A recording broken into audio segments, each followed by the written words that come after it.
Tay arrived on Earth during a stormy night in October. The sky lit up with an unusual brightness as his damaged spacecraft broke through the atmosphere and crashed in a remote Montana field. He was just 7 years old, curled up in the emergency pod, the sole survivor of a terrible accident that had claimed his parents' lives during what should have been a routine exploration mission. When government officials arrived at the crash site, they found the young alien unconscious but alive.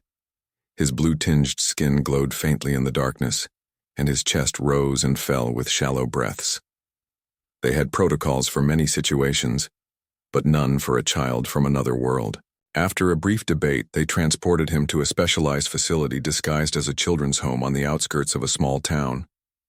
Tay woke up terrified in a strange room with unfamiliar smells and sounds. The gravity felt wrong, too heavy, on his slender limbs. The lights hurt his sensitive eyes, and the language spoken around him was impossible to understand. For the first few weeks, he barely ate, huddling in corners and crying softly at night for his parents in his native tongue, a melodic series of clicks and humming sounds that fascinated the scientists observing him. Dr. Kim, the facility's director, approached Tay's adaptation with gentle patience. She assigned a team to help him adjust, using pictures and gestures to communicate basic needs. Tay proved remarkably intelligent, picking up simple English words within days. His large, expressive eyes, with pupils that expanded and contracted, like camera lenses, watched everything with careful attention. The other children at the facility were told Tay was from a distant country, but they sensed something different about him. His movements were too graceful in the facility's garden but awkward and stumbling in the playroom. When he accidentally scraped his knee and revealed blood with a purplish tint, whispers spread quickly among the children. "What's wrong with his skin?" a little girl asked her friend loudly during lunch one day. "Where are his mom and dad?" another boy questioned when the children were asked to draw their families. Tay understood enough English by then to know what they were asking. He stared at his blank paper, remembering his parents' faces, the distinctive ridge along their foreheads, their kind eyes with star-like reflections. With trembling hands, he drew them as best he could, then folded the paper and tucked it into his pocket before anyone could see. As weeks turned into months, the government officials argued about Tay's future. Some wanted him transferred to a research facility for more intensive study. Others believed he should be integrated into society as much as possible. While they debated, Tay's language skills improved dramatically. He could now form complete sentences and ask questions about this strange new world. "When can I go home?" he asked Dr. Kim one evening as she checked on him before bedtime. Her face softened with sadness. "Your home is very far away, Tay, but we're going to make sure you're safe here." He didn't fully understand the concept of light years when they explained it, but he gradually realized he would never see his home planet again. The knowledge settled into his heart like a heavy stone. By spring, the decision was made to enroll Tay in the local elementary school. Dr. Kim's team created a detailed backstory. He was an orphan from overseas with a rare medical condition that affected his skin pigmentation. They gave him special contact lenses to hide the unusual nature of his eyes and warned him never to speak his native language in public. The first day of school, Tay stood frozen at the classroom door. 20 human children stared back at him, with curious expressions. The teacher, Ms. Park, led him to an empty desk near the window, where sunlight warmed his perpetually cold skin. "Class, this is Tay. He's joining us from very far away and is still learning our customs. I expect everyone to help him feel welcome," Ms. Park announced with a smile that didn't quite reach her eyes. She, like most adults who knew Tay's true origins, felt a mixture of fascination and uneasiness around him. At recess, Tay stood alone, watching the other children play games whose rules he couldn't understand. A few kids approached, asking questions he struggled to answer. "Why do you talk funny? How come you never smile? Where are your parents?" That last question hurt the most. Tay looked down at his shoes, still uncomfortable on feet that had evolved for different terrain. "They're gone," he whispered, "the way." Children exchanged glances and slowly drifted away, leaving Tay alone with memories of a family and a world that now existed only in his dreams. As he watched Earth's single sun beginning its descent in the unfamiliar sky, Tay wondered if he would ever truly belong anywhere again. 3 years had passed since Tay's arrival on Earth, and he now moved through the school hallways with practiced caution. At 10 years old, he had mastered English completely, though occasionally, when upset or excited, strange musical sounds from his native language would slip out. These moments, rare as they were, never went unnoticed by his classmates. "Did you hear that weird noise he made in math class?" whispered a girl to her friend while glancing at Tay during lunch. "So freaky." Tay pretended not to hear, keeping his eyes on his food tray. He had learned to arrange his lunch to look normal, though he barely touched the items that upset his digestive system. The cafeteria was the worst part of his day. Nowhere to hide. Nowhere to blend in when everyone sat in tight social groups that never included him. June and his friends occupied the table nearest the window, the coveted spot where sunlight streamed in. Tay often caught himself staring longingly at that patch of warmth. His body never quite adjusted to Earth's cooler temperatures, and he wore long sleeves even on mild days. "Hey, blue boy, take a picture. It'll last longer," June called out, noticing Tay's gaze. His friends erupted in laughter. Tay quickly looked away, his cheeks flushing a deeper blue that he desperately tried to hide by ducking his head. The nickname had stuck after a particularly cold day when his skin had taken on a more noticeable blue tint. Tay had claimed it was poor circulation, the explanation Dr. Kim had prepared for him, but the damage was done. Ms. Lee, his 5th grade teacher, was kind but overwhelmed with 30 students. She noticed the isolation but couldn't force friendship. When she assigned group projects, the same scene played out every time, students quickly forming groups, leaving Tay standing, alone until Ms. Lee assigned him somewhere. "Don't put him in our group," June had complained loudly last week. "He's weird and never talks anyway." "That's enough, June," Ms. Lee had said firmly. "Tay has excellent ideas and the highest grades in science. Your group would be lucky to have him." This only made things worse. Now Tay was not only an outsider but also viewed as a teacher's pet.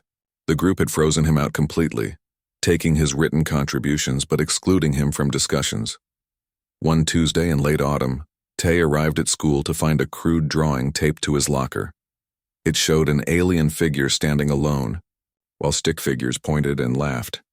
Below it, someone had written, "Alien freak has no parents because even aliens didn't want him."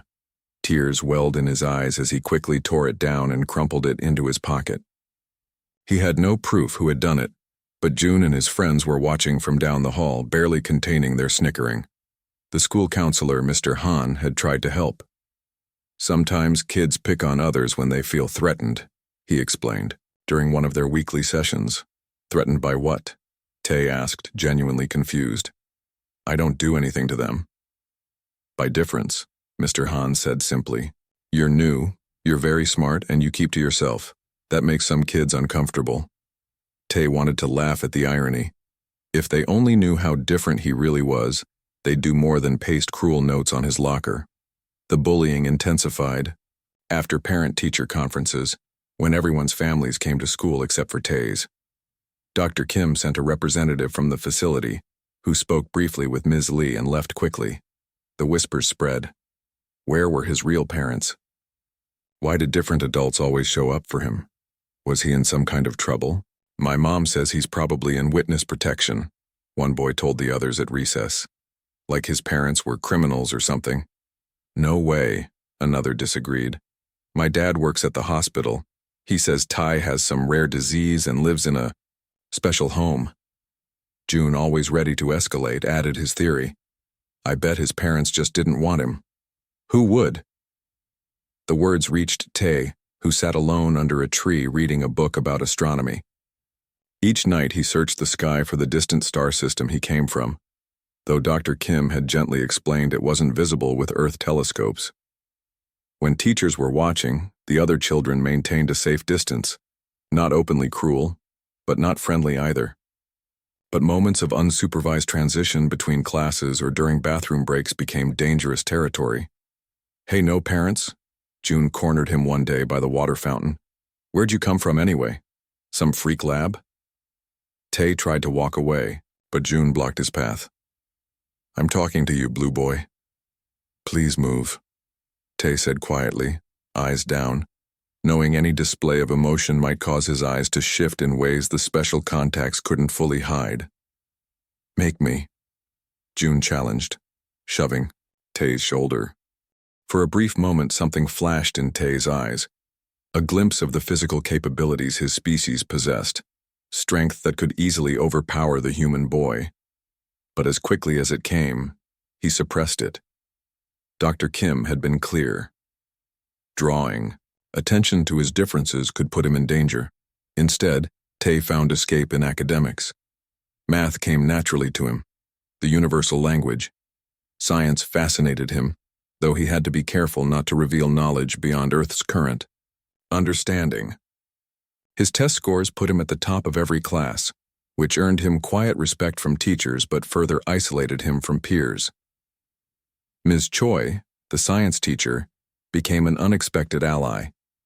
She noticed his detailed drawings of celestial bodies and his advanced understanding of physics concepts. "You have a gift," she told him after class one day. "Have you ever thought about joining the astronomy club?" The club met after school in Ms. Choi's classroom, a small group of science enthusiasts who rarely intersected with June's social circle.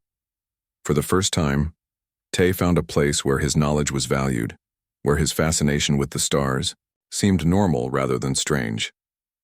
Little by little, he began to find his footing in this world, not fully accepted, still an outsider, but with small pockets of belonging that made the daily struggle bearable. As he tracked the movement of planets and stars through Earth's telescopes, something settled in his heart, a quiet determination to survive, to adapt, to find his place in this strange new world that was now his only home. The first time Dr. Yoon walked into the facility, Tay noticed something different about her. Unlike the other scientists who visited regularly, she didn't immediately stare at his blue-tinged skin or ask him to perform cognitive tests. Instead, she sat across from him with a genuine smile and asked, "What did you think of the meteor? Shower last night?" It was such a normal question, asked with such natural curiosity, that Tay momentarily forgot his practiced caution. "The Perseids were visible for 3.4 hours from my window. I counted 127 meteors," he answered, his eyes lighting up. Dr. Yoon raised her eyebrows, impressed. "That's quite the precise observation. You must have stayed up late." "I don't need much sleep," Tay said, then immediately worried he'd revealed too much about his alien physiology, but Dr. Yoon just nodded. "Lucky you. I need at least 8 hours or I'm useless the next day." That first meeting lasted only 30 minutes, but it felt different from the countless evaluations Tay had endured over the years. Dr. Yoon, he later learned, was an astrobiologist who had been granted special clearance to work with him. Her official assignment was to assess his adaptation to Earth's environment, but from the beginning, her approach seemed more personal than clinical. "Why do you think she's really here?" Tay asked Dr. Kim after Dr. Yoon's third weekly visit. Dr. Kim considered the question carefully. "Dr. Yoon is one of the few scientists who argued against moving you to a research facility. She believes you deserve as normal a life as possible." The news surprised Tay. Most scientists he'd encountered viewed him as a fascinating specimen first and a child second. But Dr. Yoon brought star charts to their sessions and asked about the constellations visible from his home planet. She seemed genuinely interested in him as a person. "Could you draw what your sun looked like from your planet?" she asked one afternoon, sliding a sketch pad toward him. Tay hesitated. Memories of home had become both precious and painful, but there was something trustworthy in Dr. Yoon's patient waiting, so he picked up the pencil. With careful strokes, he drew the binary star system that had illuminated his world. 2 suns, one larger and orange-tinted, the other smaller and intensely bright. "Beautiful," Dr. Yoon said softly when he finished. "You must miss seeing this." The simple acknowledgement of his loss nearly undid him. Most adults in his life avoided mentioning his past as if ignoring it might make his adjustment easier. Tay nodded, not trusting his voice. As weeks passed, Dr. Yoon's visits became the highlight of Tay's otherwise lonely existence. She brought books about space exploration and discussed Earth's efforts to understand the universe. Sometimes she shared funny stories about her university students or her own childhood growing up in a small coastal town. "I was always the odd one out too," she told him once. Too interested in stars when other girls my age were interested in pop stars. It was during their 4th month of sessions that Tay finally risked telling her about the bullying at school. They were looking at samples of moon rocks that Dr. Yoon had special permission to borrow from her university's collection when the words tumbled out. "There's this boy June who calls me alien freak every day," Tay said, eyes fixed on the lunar specimen. "He doesn't even know how right he is." Dr. Yoon's hand stilled over the rock she was explaining. "Have you told your teachers?" "They try to help when they see it happening, but they can't be everywhere." Tay shrugged, trying to seem unconcerned, though his shoulders tensed visibly. "It's worse after they intervene anyway." What Tay didn't expect was Dr. Yoon's response. The very next week, she showed up at a school meeting, introducing herself as his educational advocate. Tay watched in amazement as she spoke confidently to the principal about implementing stronger anti-bullying protocols and creating more inclusive classroom environments. "Dr. Yoon is quite persistent," the principal told Tay afterward with a slightly overwhelmed expression. "She's arranged to observe some of your classes next week." True to her word, Dr. Yoon appeared in the back of Ms. Lee's classroom the following Tuesday. Her presence caused a stir among the students, especially when they noticed how she focused particularly on interactions involving Tay. During that visit, June didn't dare make a single comment, though his glares promised future retaliation. "You didn't have to do that," Tay said during their next session, both grateful and worried. "Actually, I did," Dr. Yoon replied firmly. "Every child deserves to feel safe at school, regardless of which planet they come from." The casual reference to his true origins, spoken so matter-of-factly, made Tay look up in surprise. Dr. Yoon smiled at his reaction. "I'm an astrobiologist, remember? My entire career is built on the belief that life exists beyond Earth." Meeting. You wasn't shocking to me. It was confirming what I already believed. After that, their sessions deepened. Dr. Yoon began teaching Tay about Earth's scientific understanding of the cosmos, filling gaps in his knowledge while respectfully asking about his own species' discoveries. For the first time since arriving on Earth, Tay felt seen for who he truly was. Neither a research subject nor an ordinary human child pretending to fit in, but a young being with unique knowledge and experiences worth sharing. When other scientists pressured Dr. Kim to allow more invasive tests on Tay, claiming it could advance human medicine by decades, Dr. Yoon stood firmly against them. "He's a child, not a laboratory resource," she argued in a heated meeting that Tay overheard from the hallway. "His psychological well-being has to come first." As winter turned to spring, Dr. Yoon's visits extended beyond the facility. She received permission to take Tay on educational outings, to the planetarium, science museums, and once to her university observatory where he gazed through the powerful telescope with an intensity that moved the usually stoic graduate students assisting. That night, "The stars look different through Earth's atmosphere," he commented quietly. "More twinkling." "That's atmospheric distortion," one of the students began explaining. "I know," Tay replied without thinking. "On my planet, the atmosphere was thinner, so stars appeared more stable to the naked eye." The student looked confused, but Dr. Yoon smoothly interjected.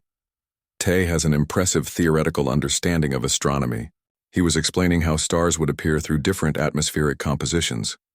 On the drive back to the facility, Tay apologized for the slip. "I forget sometimes who I'm supposed to be here." Dr. Yoon was quiet for a moment before responding. "You know, Tay, you don't need to be anyone except yourself when you're with me. Your real self." Those words stayed with him long after she'd dropped him off. That night, looking out at the alien sky that still felt foreign after 3 years, Tay realized something had shifted. For the first time since losing his parents, someone on Earth saw him, truly saw him, and wasn't afraid of what they found. Dr. Yoon's apartment felt emptier than usual on Sunday evening. She moved around her living room, straightening books that didn't need straightening and adjusting picture frames that were already perfectly aligned. The weekend visits with Tae had become such a fixture in her life that their absence left a noticeable void. This weekend, a conference had kept her away. The first time in months they'd missed their regular session. She paused by the window, looking up at the night sky. 2 years had passed since she'd first met the young alien boy with careful eyes and an extraordinary mind. What had begun as a professional assignment had evolved into something she struggled to define. Her colleagues at the university had noticed her declining invitations to weekend events. "I have a standing appointment," she would say, offering no further explanation. The truth was, these sessions with Tae had become the highlight of her week. They spent hours discussing the universe, comparing notes on celestial phenomena, and lately, something even more meaningful, simply enjoying each other's company. Last month, they'd abandoned their planned discussion on exoplanets halfway through to bake cookies instead, Tae carefully measuring ingredients with scientific precision, while she laughed at his serious expression. "You don't need to be so exact," she had told him. "Baking is chemistry," he'd replied solemnly. "Chemical reactions require precision." The cookies had turned out perfectly, of course. Dr. Yoon moved to her desk where a folder lay open, documents from the facility outlining Tae's long-term placement options. At 12, he was approaching the age when decisions about his future couldn't be postponed any longer. The government committee overseeing his case had presented 3 possibilities: continued residence at the special facility until adulthood, transfer to a secure research institution where his unique biology could be studied more intensively, or placement with a specially trained foster family who understood his extraterrestrial origins. None of the options felt right to Dr. Yoon. The facility, while safe, was increasingly isolating as other children came and went to permanent homes. The research institution was unthinkable. She had fought too hard against treating him like a specimen. And the proposed foster families, while vetted and well-intentioned, were strangers who viewed taking Tae as a patriotic duty rather than a personal connection. There was a 4th option, one that had been forming in her mind for months, so obvious in some ways, yet so unprecedented that she'd hesitated to voice it aloud. Until now. The next morning, Dr. Yoon requested a meeting with Dr. Kim.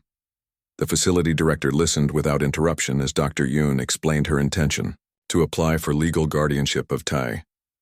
"I understand this is unconventional," Dr. Yoon said, meeting Dr. Kim's surprised gaze steadily. "But I believe it's in his best interest." Dr. Kim removed her glasses and rubbed the bridge of her nose. "Unconventional doesn't begin to cover it, Yoon. No human has ever adopted an extraterrestrial child. There's no precedent, no legal framework." "Then we'll create one," Dr. Yoon replied simply. "He needs stability, a sense of belonging. I can provide that. Have you considered the practical challenges? His dietary needs, his physiological differences, the secrecy you'd have to maintain?" Dr. Kim leaned forward. "And what about your career? The university might not look kindly on this arrangement." The questions were valid, but Dr. Yoon had already considered them during countless sleepless nights. "I've converted my guest room into a bedroom for him. I've researched the supplements he needs and found suppliers. As for my career..." She paused. "Some things are more important." Dr. Kim studied her for a long moment. "You really care about him?" "I do," Dr. Yoon admitted. "More than I expected to." "And have you discussed this with Tae?" "Not yet. I wanted to understand the process first, see if it's even possible before giving him hope." The process, as it turned out, was more complex than even Dr. Yoon had anticipated. The initial reaction from government officials ranged from skepticism to outright opposition. Meetings stretched into weeks, then months. Security clearances were revisited, home inspections conducted, psychological evaluations ordered. They asked if I understand the risks of bringing an alien into my home, Dr. Yoon told her friend Junho over coffee, keeping her voice low despite the noisy cafe. Junho was one of the few people who knew the truth about her work with Tai, as if he's some kind of threat rather than a child who's lost everything. They're scared of what they don't understand, Junho replied. Always have been. Meanwhile, Tae noticed changes in their weekend sessions. Dr. Yoon seemed distracted sometimes, taking phone calls that she stepped outside to answer. Once, he found architectural drawings on her coffee table, plans for renovating the spare bedroom with specialized lighting that mimicked the spectrum of his homeworld suns. "What are these for?" he asked, curious. Dr. Yoon had quickly shuffled the papers away. "Just a project I'm considering." The breakthrough came unexpectedly during a budget review. The specialized facility housing Tai was expensive to maintain, especially for a single resident. When Dr. Yoon presented a detailed plan for his care that would cost a fraction of the current arrangement, financial pragmatism accomplished what emotional appeals could not. "There will be conditions," the stern-faced committee head told her. "Regular monitoring, continued participation in non-invasive research, immediate reporting of any unusual developments." Of course, Dr. Yoon agreed, hardly daring to believe they were actually considering her proposal. The final hurdle came from an unexpected source, her department chair at the university. Dr. Park called her into his office after learning of her application through his government contacts. "I've always respected your work, Yoon," he said, his expression grave. "But this could damage your standing in the scientific community. People might question your objectivity if you formed such an attachment to a research subject." The word stung, reducing her relationship with Tae to something clinical and cold. "He's not a research subject to me," she replied, voice steady despite her racing heart. "Nevertheless, your funding could be affected. Your papers might face additional scrutiny. Have you considered what this means for your career trajectory?" She had, of course. The sleepless nights had been filled with such calculations.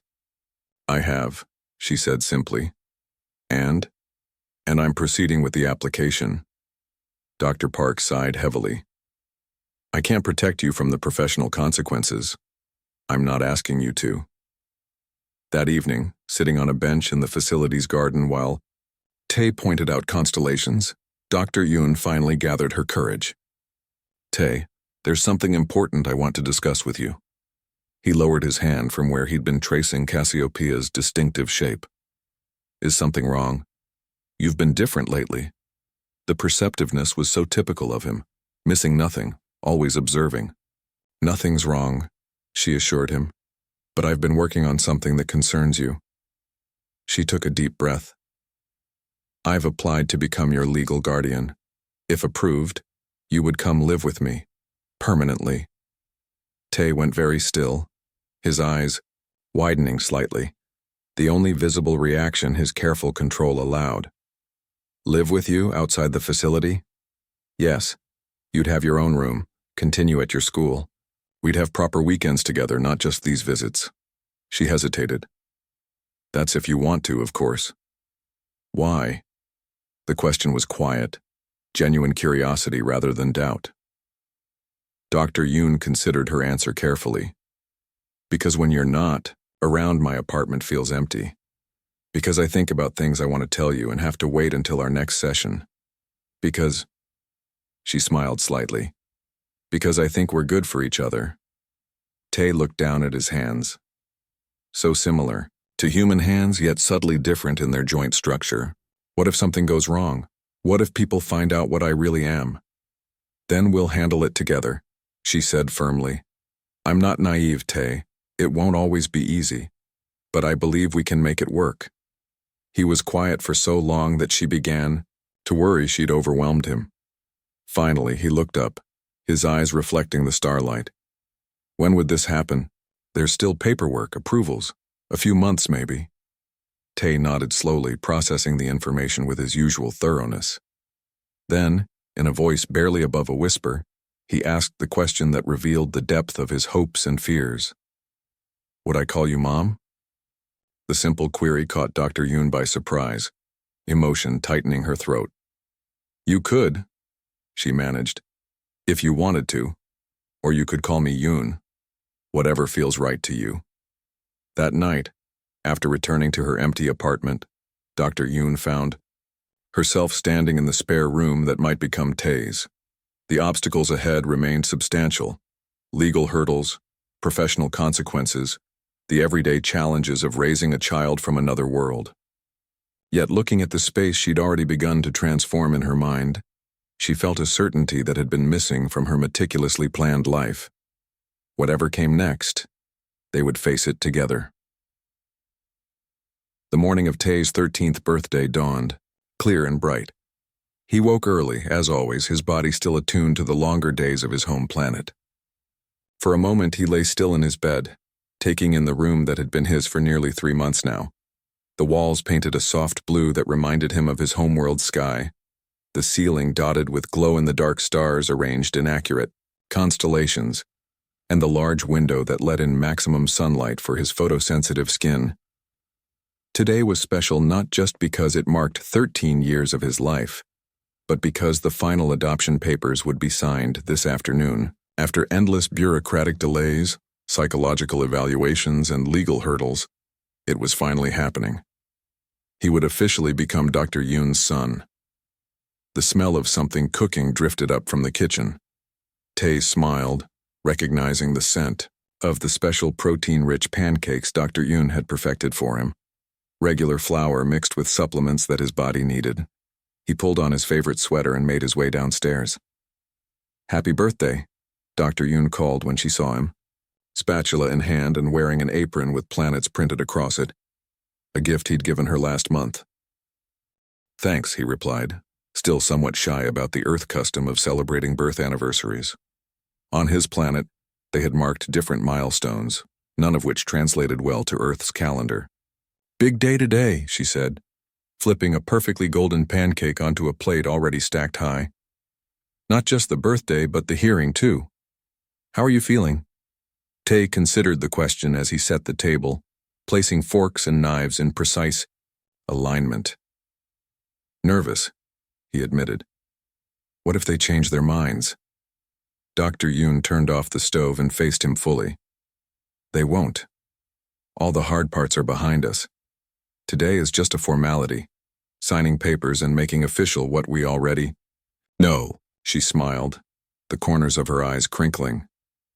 "That we're family." The word still felt new to Tae, both wonderful and frightening. Family meant belonging, but it also meant vulnerability. His first family had been taken from him in a terrible accident. The fear of losing another always lingered at the edges of his mind.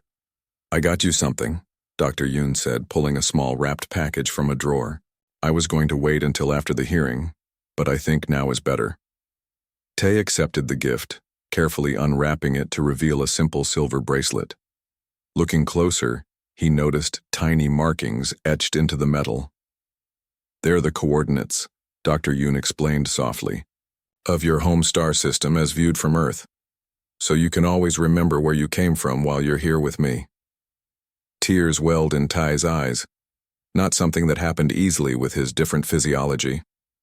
Without thinking, he stepped forward and hugged Dr. Yoon tightly. It was still a new gesture for him. His species had different ways of showing affection. But he'd been learning Earth customs, and this one, he decided, was worth adopting. "Thank you," he whispered. Later that morning, they drove to the courthouse, both dressed in their best clothes. The hearing was closed to the public for security reasons, with only a small group of officials present. As the judge reviewed the final documents, Tae spotted Dr. Kim in the back row, giving him an encouraging nod. "This is an unprecedented case," the judge remarked, looking over her glasses at Tae and Dr. Yoon. "There is no legal precedent for the adoption of a non-terrestrial minor by a human guardian." Tae felt his heart sink at her serious tone, but Dr. Yoon's hand remained steady on his shoulder. "However," the judge continued, "after reviewing the extensive documentation and expert testimony, I find that the well-being of the child is paramount, regardless of origin. The bond between Dr. Yoon and Tae is evident and beneficial to both parties." She signed the final page with a flourish. "The adoption is hereby approved and finalized." The words seemed to hang in the air for a moment before their meaning fully registered. It was done. He had a home, a permanent home, and a family again. News of the adoption spread quickly through Tae's school, despite attempts to keep it private. The story given to the public was simply that Dr. Yoon, a respected scientist, had adopted a special needs child from the facility where she volunteered. But rumors always found fertile ground in middle school hallways. "I heard she's, not even related to him," one student whispered as Tae passed by in the corridor the following week. "My mom says it's amazing what she's doing, taking in an orphan like that," another replied. The most surprising reaction came from June. The boy who had tormented Tae for years approached him cautiously during lunch period. "So that scientist lady really adopted you, huh?" June asked, an unreadable expression on his face. Tae nodded, bracing himself for whatever taunt might follow. "That's cool, I guess," June said instead, shuffling his feet. "My parents are getting divorced, so yeah. Anyway, your mom seems nice." The word caught Tae by surprise. Your mom. He hadn't called Dr. Yoon that yet, though she'd said he could. Hearing it from someone else made the reality of their new relationship sink in more deeply. Life settled into new patterns in the months that followed. Dr. Yoon adjusted her teaching schedule to be home when Tai returned from school. They developed routines and traditions that honored both Earth customs and memories from his home planet.